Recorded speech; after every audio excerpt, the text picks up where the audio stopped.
सहनावतु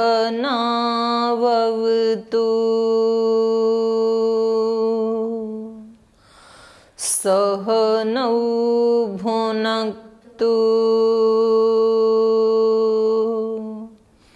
सह वीर्यं करवावहै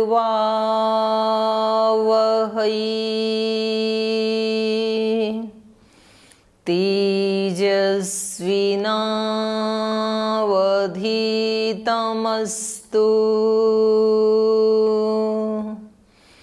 मा विद्विषावहै।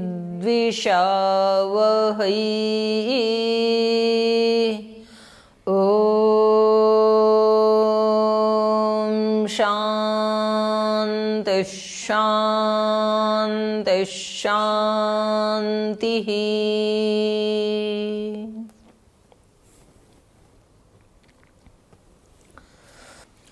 तो कल हम चर्चा कर रहे थे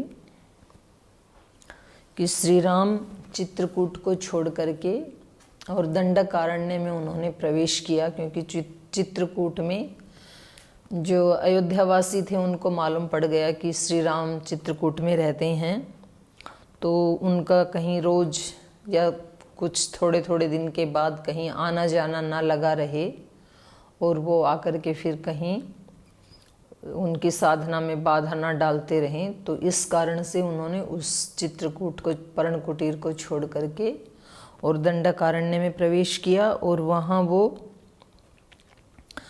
सबसे पहले शरभंग ऋषि से मिले और उसके बाद सुतीक्ष्ण, अगस्त्य और अगस्त्य के भाई, इन सब ऋषियों से वो बारी बारी से इनके आश्रमों में गई। तो पहले ऐसी व्यवस्था होती थी, हमने पहले भी एक दिन चर्चा की थी कि जो ऐसे रिक्त जन स्थान होते थे, अरण्य आदि होते थे, तो उनमें ऋषियों के आश्रम होते थे और उनकी व्यवस्था राज व्यवस्था से की जाती थी, राजकोष से की जाती थी, क्योंकि वो कहीं बाहर आते जाते नहीं थे, बल्कि वहाँ रह कर के वो जो अध्यात्म के सत्य हैं, जिनको हम यम, नियम, आसन, प्राणायाम, प्रत्याहार, धारणा, ध्यान, समाधि के माध्यम से जिन सत्यों को उन्होंने अपने जीवन में आत्मसात किया, तो उसके लिए ऐसे जो एकांत स्थान होते हैं जहाँ बाहर के किसी जगत का उनके साथ संपर्क नहीं होता है, तो ऐसे स्थानों में ऐसी व्यवस्था होती थी।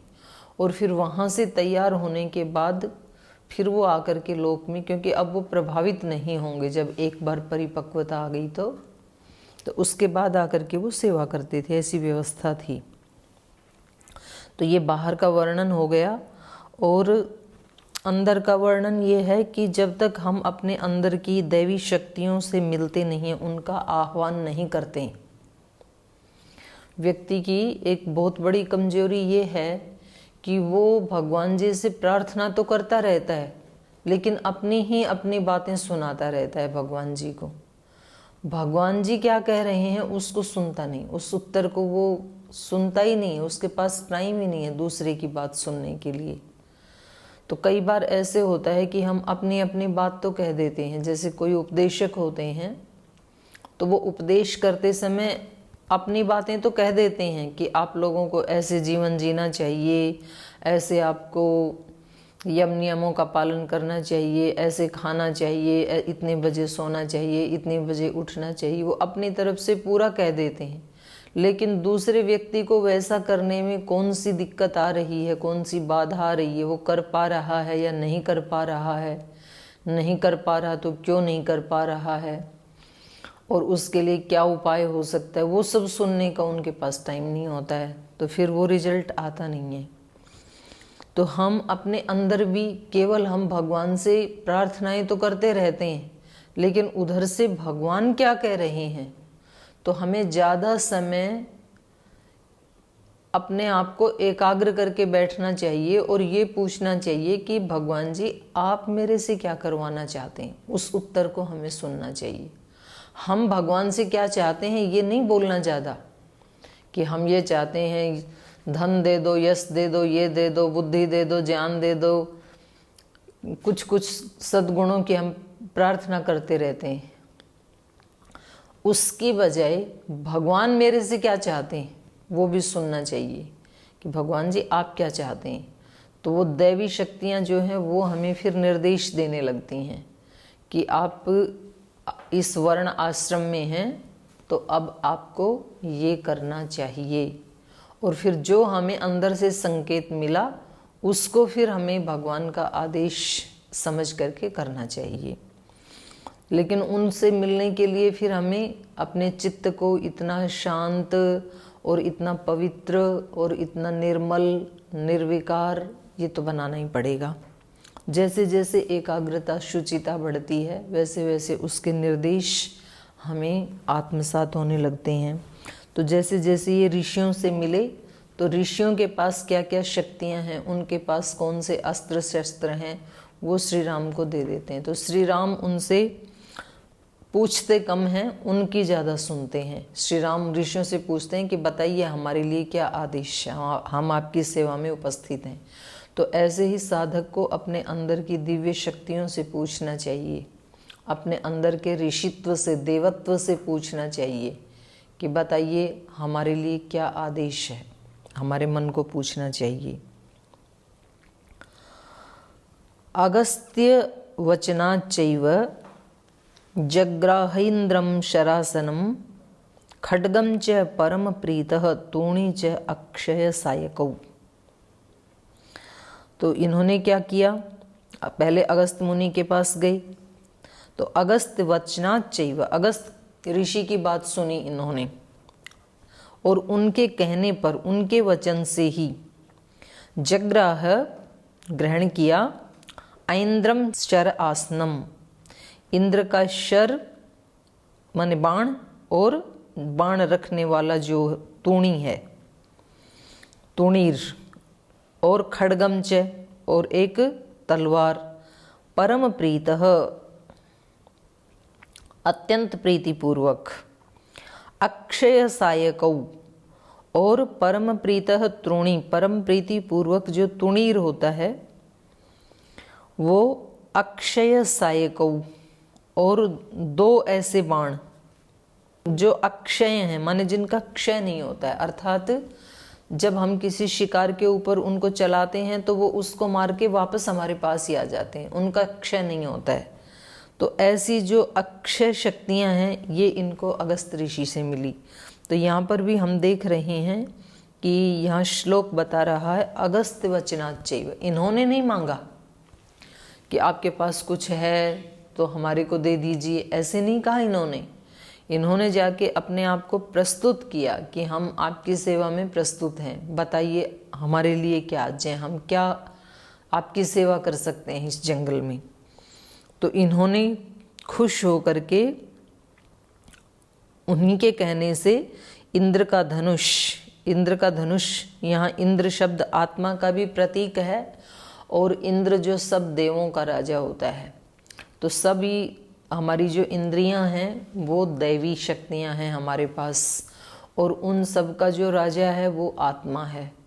तो इंद्र का धनुष मतलब आत्मा की शक्ति, आत्मा की शक्तियां दी उनको, और आत्मा की ऐसी अक्षय शक्तियों से परिचय करवाया जिनका कभी नाश नहीं होता है, जो अपना प्रयोजन पूरा करके और वापस उसका प्रयोग करने वाला जो है उसके पास आ जाती हैं। तो इसलिए मीराबाई ने प्रार्थना की, पायो जी मैंने राम रतन धन पायो, बांटो बहुत घटे ना रति मासा, दिन दिन बढ़त सवायो। ऐसा धन मेरे को मिला है कि इसको मैं खूब बांटती हूँ प्रतिदिन, लेकिन बांटने से वो घटता नहीं है बल्कि वो सवाया हो जाता है, डबल हो जाता है, ट्रिपल हो जाता है, वो बढ़ता ही रहता है। तो बाकी की जो धन है, स्थूल जो वस्तुएं हैं, उनको बांटने से वो घटती हैं, लेकिन आध्यात्मिक शक्तियां ऐसी हैं, आत्मा की शक्तियां ऐसी हैं जो बांटने से अक्षय रहती हैं बल्कि बढ़ती हैं। तो यहाँ इन्होंने कहा अगस्त वचनाच्चैव जग्राह ऐन्द्रम शरासनम खड्गम च परम प्रीतस्तूणी च अक्षय सायकौ। प्रसन्नता पूर्वक उनको जग्राह माने ग्रहण किया, खड्ग को भी, धनुष को भी और तूणी जिसमें वो रखे जाते हैं बाण, और ऐसे 2 बाण जो कभी क्षय नहीं होते हैं। और वहाँ से उनसे विदा ली, उनसे आशीर्वाद लिया। तो जब बड़ों की हम शरणागति में जाते हैं ना, तो अपने आप ही उनसे मिल जाता है, हमें मांगना नहीं पड़ता है।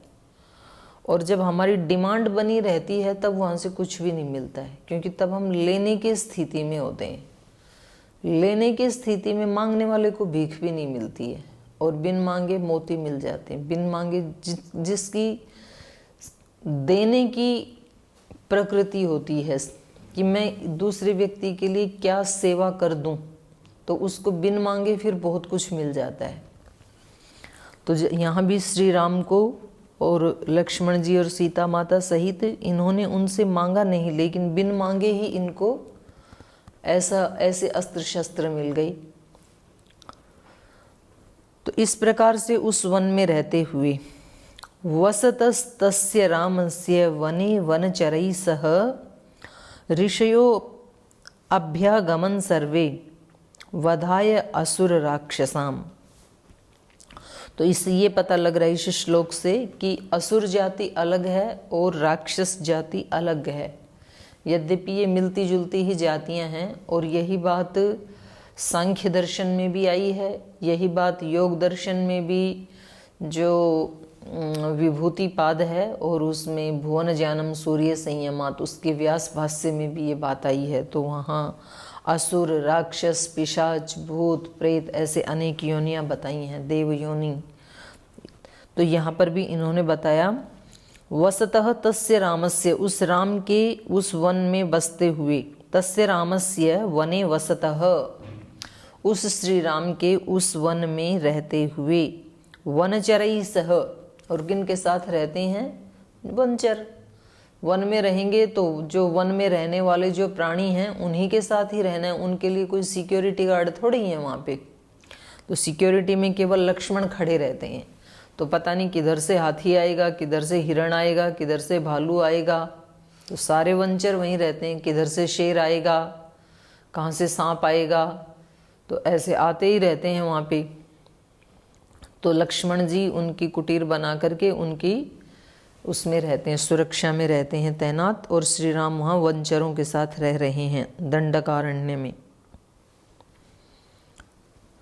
ऋषयो अभ्यागमन सर्वे, और वहाँ ऋषि भी आते रहते हैं उनके पास। वो अपनी कुटिया में हैं, तो कभी तो वो ऋषियों के पास जाते हैं आशीर्वाद लेने के लिए, तो कभी ऋषियों को उनसे कोई कार्य करवाना है तो ऋषि भी उनकी कुटीर में आते रहते हैं। ऋषयो अभ्यागमन सर्वे वधाय असुर राक्षसाम, जब वहाँ के असुर और राक्षस उन ऋषियों के यज्ञ आदि में कोई बाधा डालते हैं, विघ्न पैदा करते हैं, तो वो उन असुरों के वध के लिए, उन राक्षसों के वध के लिए श्री राम के पास भी निवेदन करने के लिए आते हैं। तो इसमें ये साथ साथ बाहर भी जो घटित हो रही हैं घटनाएं, तो यथा ब्रह्मांडे तथा पिंडे, तो ऐसे ये अपने अंदर का भी साथ के साथ ही वर्णन चल रहा है। तो राम का मतलब है ब्रह्म और राम का मतलब है आत्मा। तो जब ये हमारे शरीर में जो काम, क्रोध, लोभ आदि जो दुरित हैं, जो दोष हैं हमारे, ये ही असुर राक्षस हैं। तो ये हमारी जो आत्म यज्ञ है, जो ज्ञान यज्ञ है, योग यज्ञ है, तप यज्ञ है, जप यज्ञ है, उन यज्ञों में ये विघ्न डालते रहते हैं। हम जप करना चाहते हैं तो नींद आ जाती है बीच में, हम तप करना चाहते हैं तो बीच में ही हम कहते हैं नहीं हम नहीं सह पाएंगे, तो हमारे को मन की कोई एक ऐसा दुरित आके बताता है कि नहीं इनको तो सुना देना चाहिए, तो फिर वहाँ क्रोध आता है। तो कभी हम ऐसे निर्विचार निर्विकार होने लगते हैं तो कुछ शक्तियाँ आ करके इंद्रियों के विषयों की तरफ हमें खींच करके ले जाती हैं। तो ये सारे जो असुर राक्षस हैं ये भी हमारे अंदर ही रहते हैं और देवता भी उसी वन में रहते हैं। तो वो तो देवता तो यज्ञ करना चाहते हैं, वो कभी जप करना चाहते हैं, कभी तप करना चाहते हैं, कभी ज्ञान यज्ञ, कभी योग यज्ञ करना चाहते हैं, लेकिन जो आसुरी शक्तियां हैं वो उसमें विघ्न डालती हैं। तो फिर ये कहाँ जाएगा, ये मन, ये फिर राम के पास जाता है, अर्थात भगवान की शरणागति में जाता है फिर। इसीलिए ईश्वर से स्तुति, प्रार्थना, उपासना की जाती है कि वो रक्षा करें, हम इनको मारने में वो हमारी रक्षा करें, या हमें निमित्त बना करके वो इनको मार दें। तो इसलिए यहाँ पर जो ऋषि हैं, जो हमारी इंद्रियों की श्रेष्ठता है वो ऋषित्व है इंद्रियों का, और जो इनमें दुरितत्व है, दोषत्व है, वो ही असुर राक्षस हैं। तो ये युद्ध बाहर भी चलता रहता है, संग्राम, संघर्ष, और ये बाहर भी चलता रहता है। तो जब ये उस वन में रह रहे हैं, तो जहाँ वनचर भी साथ ही रहते हैं, और वनचर में वन के सभी प्राणी भी आ गए, असुर राक्षस भी आ गए, ऋषि भी आ गए, और श्री राम भी वहीं रहते हैं। तो उनकी कुटिया में ऋषयः अभ्यागमन सर्वे, सभी ऋषियों का अभ्यागमन होता है, आते रहते हैं। असुर राक्षसाम वधाय, असुरों और राक्षसों के वध के लिए। स तेषां प्रतिशुश्राव राक्षसानां तदा वने प्रतिज्ञातश्च रामेण वध संयति रक्षसाम्। ऋषीणाम अग्निकल्पानाम दंडक आरण्यवासीनाम।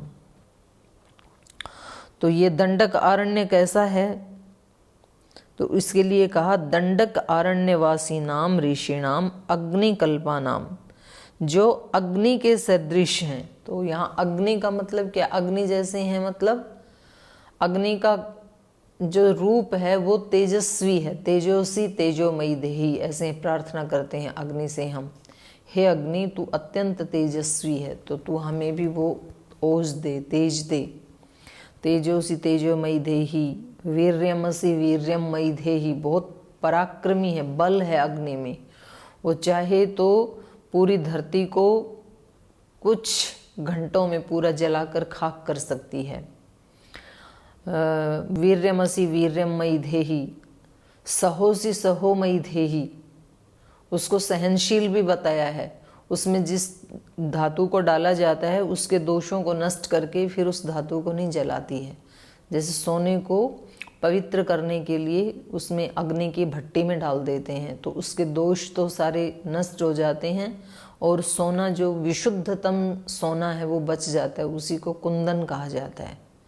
तो ऐसे हमारे अंदर की भी जो ऋषियों के अंदर जो योग की अग्नि है, ज्ञान की अग्नि है, तपस्या की अग्नि है, उससे वो बाह्य दृष्टि से भी तेजस्वी दिखाई देते हैं, और उनके मन, बुद्धि, प्राण सब अत्यंत सुतीक्ष्ण हैं उस अग्नि से, उस यज्ञ से। इसलिए यहाँ पर इनके लिए विशेषण डाला अग्निकल्पानाम ऋषिणाम, अग्नि के समान जो ऋषि हैं उनका, दंडकारण्यवासी नाम, जो दंडकारण्य में रहते हैं, तो उनका तेषाम प्रति सुश्राव, श्री राम उनकी बात को सुनते हैं, और प्रति सुश्राव राक्षसानाम तदा वने, और तब जो वो सुनाते हैं कि इन राक्षसों का वध करना है, तब सह प्रतिज्ञातश्च रामेण वधः, तो उस राम के द्वारा फिर वध प्रतिज्ञाश्च संयति, रक्षसाम वधः प्रतिज्ञाश्च संयति, उस राम के द्वारा उन राक्षसों के वध की प्रतिज्ञा की जाती है। अर्थात जब वो आके कहते हैं कि भाई हमारे यज्ञ आदि की रक्षा करो, आप क्षत्रिय हो, तो श्री राम कहते हैं कि अवश्य करेंगे। तो इससे ये भी पता लगता है कि अपने अपने स्वधर्म का पालन, उस समय वर्णाश्रम व्यवस्था जो है वो बहुत सुव्यवस्थित रूप से चल रही थी। कोई किसी दूसरे के कर्म में हस्तक्षेप नहीं करते थे। यद्यपि ऋषियों के पास इतनी शक्ति है और उनके पास ये अस्त्र शस्त्र भी हैं, तो वो भी तो चाहें तो उनका, राक्षसों का, असुरों का नाश कर ही सकते हैं। उनके पास इतने नौजवान ब्रह्मचारी सन्यासी भी हैं, लेकिन उस समय जो वर्ण व्यवस्था है वो ये बताती है कि इस प्रकार की आसुरी शक्तियों का विनाश करने का जो स्वधर्म है, स्वकर्म है, वो क्षत्रियों का है। तो श्री राम क्योंकि क्षत्रिय हैं तो इसलिए उनसे ही वो कार्य करवाया जाता है। तो आज भी कहीं टूटे फूटे रूप में वो व्यवस्थाएं देखने को मिलती हैं कि जब कोई किसी के प्रति अपराध करता है तो वो जाकर के पुलिस में FIR करवाता है, माने दंड देने का काम पुलिस का है, उस व्यक्ति का नहीं है। अगर खुद ही दोनों को अगर आहत करेंगे तो फिर दोनों को ही वो पुलिस पकड़ के लेके जाएगी, फिर दोनों को जेल में डाल देंगे। तो यहाँ पर भी ऐसे ही है। और क्षत्रियों का काम यही है कि वो अपराधों को रोकें, वो दुष्टता का विनाश करें, उनका यही स्वधर्म है। तो हमने गीता में भी यही देखा कि जहाँ अपने ही कुल में भी, ये तो दूसरों को, राक्षसों को मार रहे हैं श्री राम तो, पर अपने ही कुल में जिनको हम अपना कहते हैं वहाँ भी यदि दुष्टता बढ़ जाती है तो वहाँ भी श्री कृष्ण फिर अर्जुन को प्रेरणा देते हैं कि इस दुष्टता, क्योंकि दुष्टता कभी अपनी नहीं होती है, अपना जो हमारा स्वभाव है वो निर्दोष है। तो ऐसे हम जैसे दूसरे लोगों के जीवन से तो दुर्गुण हटाना चाहते ही हैं, उनको उपदेश भी देते हैं। और कहीं सत्संग आदि में भी लोग ना अपने परिवार को लेके जाते हैं, कुछ भाई अपनी पत्नियों को लेके जाएंगे और फिर सारी कथा सुनने के बाद फिर विशेष आशीर्वाद लेने के लिए जो कथाकार है, जो गुरुजी हैं, उनके पास लेके जाएंगे और फिर बोलते हैं जी इनको थोड़ा समझाना, इनको थोड़ा आशीर्वाद देना। कभी कभी पत्नियां ज़बरदस्ती अपने पतियों को लेके जाती हैं कथा में, और पूरी कथा होने के बाद बोल जी हमारे ये साथ आए, आज संडे है, जरा इनको समझाना। तो हम ठीक भी दूसरे को करवाना चाहते हैं, दूसरे भी होने चाहिए, ये सच है, लेकिन दुष्टता तो दुष्टता ही है, दोष तो दोष ही है। दूसरे के भी नष्ट होने चाहिए लेकिन अपने भी नष्ट होने चाहिए साथ में। तो यहाँ राम ने तो बाहर की दुष्टता का नाश किया, लेकिन गीता में अपने ही कुल भी जब दूषित हो जाते हैं, और अपने कुल की भी बात छोड़ें, अपने शरीर में भी जब दोष पैदा हो जाते हैं, अपने मन और इंद्रियों में भी जब दोष पैदा हो जाते हैं, तो व्यक्ति को वहाँ ये नहीं सोचना चाहिए कि ये तो मेरे अपने शरीर में रहने वाले दोष हैं, ये तो मेरे अपने हैं, इनका मैं नाश कैसे करूँ। उनके प्रति भी व्यक्ति को मोह का भाव नहीं रखना चाहिए। मोह का भाव मतलब आप कहेंगे जी ये तो सब कोई चाहते हैं कि हमारे अंदर दुष्टता ना रहे, हमारे अंदर दोष ना रहे, हम तो चाहते ही हैं, ऐसे कौन व्यक्ति चाहेगा कि उसका नाश ना हो। हम जब उनको छिपाते हैं, कोई गलती होने के बाद जब हम हेतु देते हैं कि नहीं ऐसा नहीं था, मेरा तो ये प्रयोजन था, तो समझ लो कि हम अपने दोषों का और दुष्टता का और असुरत्व का रक्षण कर रहे हैं। और जब व्यक्ति सामने रख देता है तो फिर उसका नाश हो जाता है। मतलब कोई सांप बिच्छू घर में आ गया और वो कहीं दीवार के नीचे, पर्दे के नीचे छिप के बैठ जाए, दिखे नहीं, तो उसका नाश कैसे होगा। और पर्दे को झड़का के झाड़ू से उसको बाहर लाएं तो निश्चित रूप से उसका नाश होना ही है, अगर बाहर आ गया तो हमारे दोष जब हम अपने सामने लाते हैं, या दूसरे अपने जो वरिष्ठ हैं, अपने माता पिता हैं, गुरुजन हैं, उनके सामने जब हम निवेदन करते हैं तो एक बार कष्ट तो होता है, क्योंकि जब उसको मारा जाता है तो उसके साथ हमारा मोह हो चुका है उस चीज़ के साथ, तो एक बार हमें ज़रूर कष्ट होता है, लेकिन उसके बाद हमें सदा सदा के लिए रिलैक्सेशन भी मिलता है। सबके सामने अपने दोषों की लिस्ट गिनाने की आवश्यकता नहीं है, क्योंकि जिसके सामने आप गिना रहे हैं उसमें उतना बल है कि नहीं, पता नहीं वो संभाल पाएगा कि नहीं, कभी तो उल्टा ही परिणाम आ सकता है। लेकिन जिनके प्रति हमारा ये विश्वास है, जिनके प्रति हमारी श्रद्धा है कि ये हमारा अहित नहीं करेंगे, हो सकता है कि थोड़ी देर के लिए हमें ये डांट भी दें। जब कोई छोटा बच्चा बिल्कुल इनोसेंट होता है, रिजू होता है, तो उसके कपड़े पे कभी वो मिट्टी में खेलता है, कभी अभी तो माँ ने स्नान करके अच्छे कपड़े पहना के बाहर भेजा और वो अभी जा कर के उसमें गंदगी लगा के लाता है, कहीं गोबर लगा के लाता है, कहीं कीचड़ लगा के लाता है, कहीं मिट्टी में खेल के आता है, तो आते ही माँ पहले चांटा मारती है उसको कि तेरे को इतना साफ सुथरा करके भेजा था, लेकिन तो भी वो रो के माँ के पास ही आता है, वापस नहीं जाता है।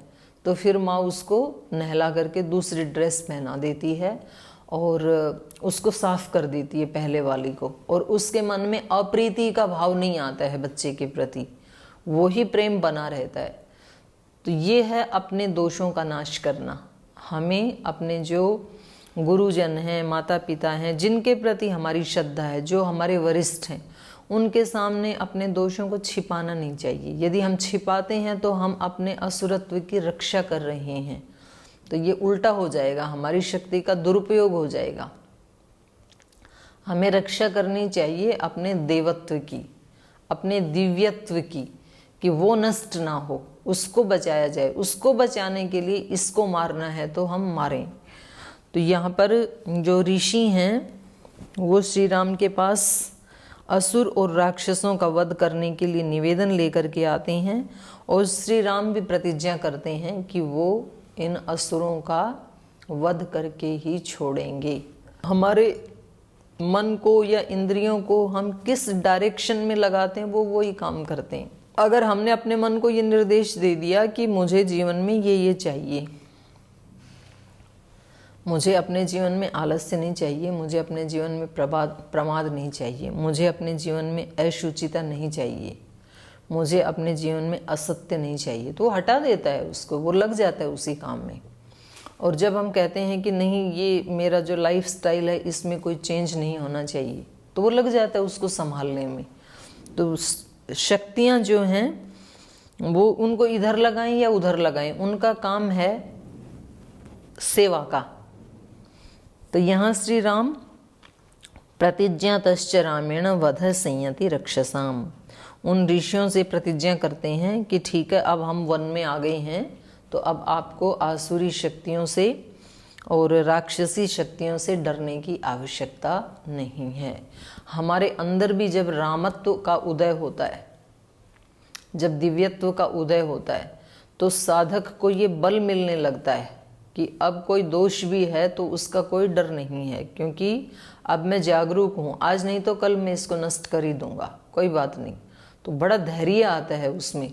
वरना तो इस रास्ते पे चलते हुए जब कभी कोई प्रतिकूलता आती है और कोई दोष, कोई अपमान, उन दोषों को देख के कोई व्यक्ति हमारा अपमान करने लगते हैं, हमारी उपेक्षा करने लगते हैं, तो फिर व्यक्ति टूट जाता है। फिर या तो मार्ग चेंज कर लेता है, या तो वहीं पर ही वो मानसिक रूप से अपने आप को डेड कर लेता है।